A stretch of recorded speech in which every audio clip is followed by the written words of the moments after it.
اسلام نے فرمایا، بخاری مسلم ہے، فرمایا 7 ہلاک کرنے والی چیزوں سے بچنا، اگر ان میں تم چلے گئے تو ہلاک ہو جاؤ گے۔ 7 چیزیں ہیں جو تمہیں ہلاک کر دیں۔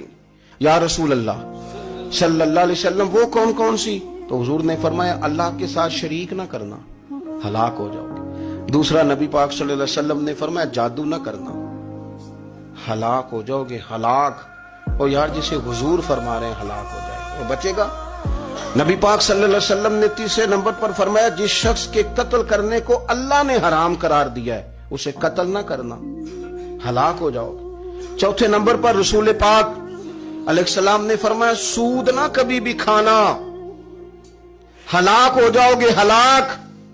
بڑی بڑی دلیلیں دی بینک والوں نے، بڑا سمجھایا تو حاجی صاحب مان گئے، محترم مان گئے، کہنے لگے نہیں جی نہیں وہ کاروبار میں لگاتے ہیں، بڑے بھولے والے ہیں۔